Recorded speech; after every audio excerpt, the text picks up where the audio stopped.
Hey there everybody, welcome back to Taco's Virtual Mode as we get hunkered down here for another great Talk About It Friday where we work through some of these really fun questions. So do not go anywhere, stay right where you are, and get ready to have some fun discussions to take home with your friends and your family. So here we go!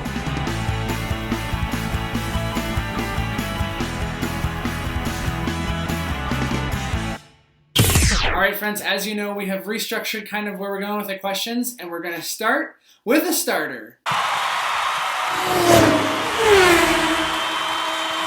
The starter that we have for today is a simple question, kind of just to refresh yourself on how your week has been and where you're going and how things are headed. And it is, what is something that you were grateful for today? Now I'm kind of going to give a cheesy bit of an answer, and there is pun intended in that, because I am grateful today that we are just a few days away from Sunday when the Packers take on the Buccaneers in the playoffs.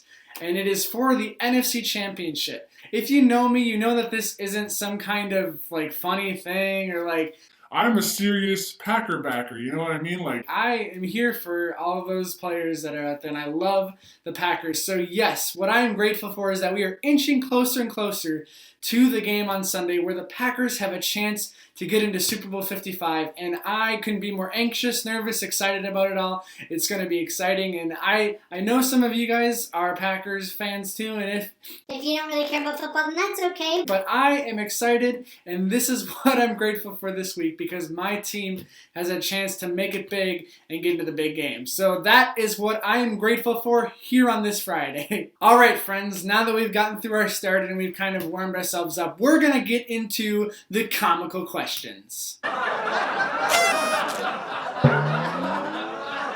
first comical question I think you're going to really like. It's one that'll have you thinking sideways. It is, if peanut butter weren't called peanut butter, what would you call it?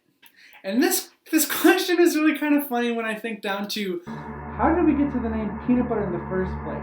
You know, so butter and peanut butter, yes, they are similar, and you do similar things with them, like spread it on certain stuff, like you make peanut butter toast, or like you put butter on bread, you could put peanut butter on bread.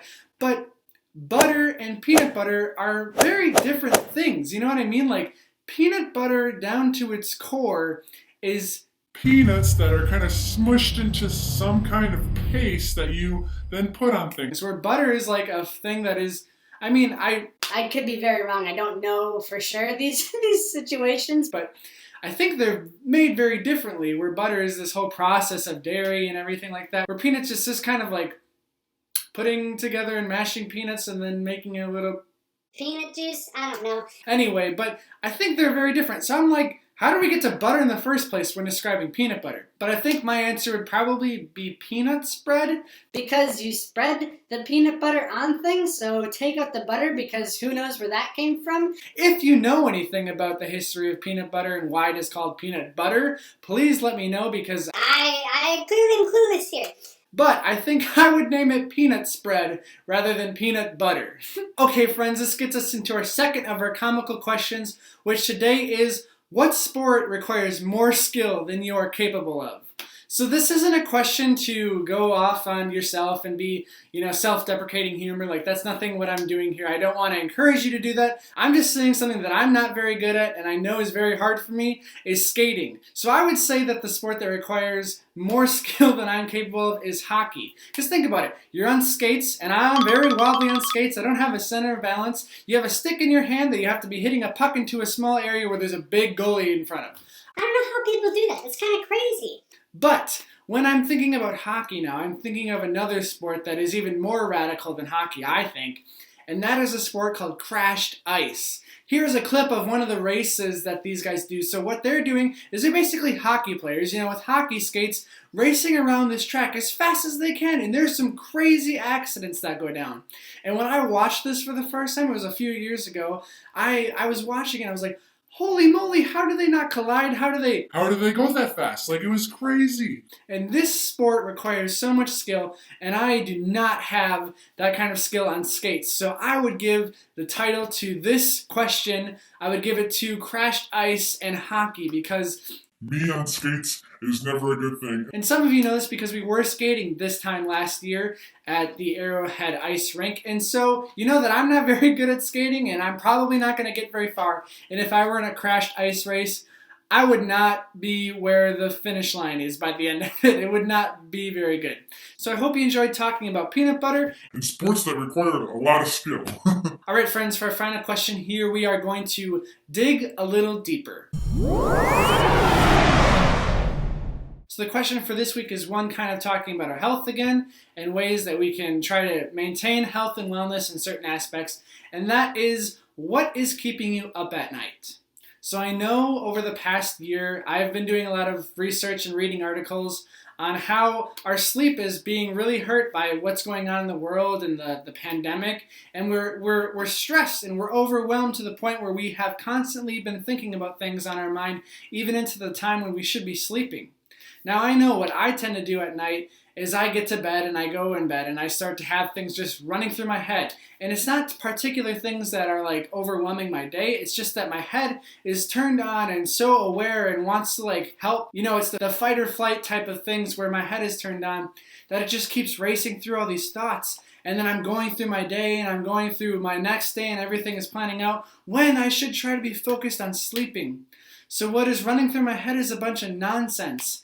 And I think what I can do is try to practice better habits to try to fall asleep. Now I know something that a lot of you probably are doing is watching TikTok before you go to bed.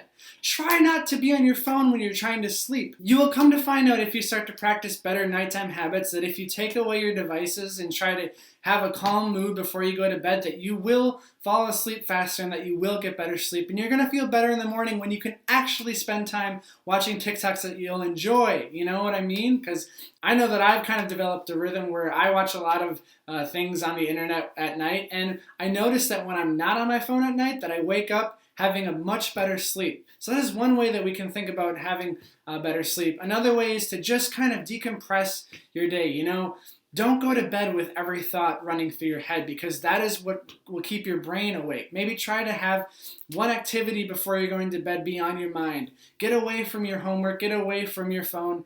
Maybe pull out a book and read or watch something on TV that is soothing and not like the 10 o'clock news, you know what I mean? So these are some ways, you know, I'm not a professional here, but these are some ways that I think and I feel like would help us become better sleepers and be more prepared to be ready to fall asleep at night instead of being up all night worried about things and becoming more anxious all the time, because this is a cycle that is so easy to get into, especially during the times that we live in and especially during all the stress that you guys are encountering at school, with your families, with your jobs, with your friends. You know, everything is just kind of crazy right now and there's really no sign of it slowing down anytime soon. So it's best for us to start practicing more habitual things that we can be doing to improve our mental health and our well-being when it comes to a nighttime routine. So I hope that helps you maybe sleep a little better and think about how you can control what's on your mind at night, because ultimately you are in control of it. So get ahead of it. Do good things for yourself at night. I hope you enjoyed the comical questions and also having a starter. And you know what? I'm going to say it like I did last week. Go Pack Go. Let's see them win on Sunday, taking down the Buccaneers. All right, there we go. So everybody, I hope you have a great rest of your Friday, and I hope you have a great weekend. We will see you next Monday for more Motivational Monday. So have a good one, everybody.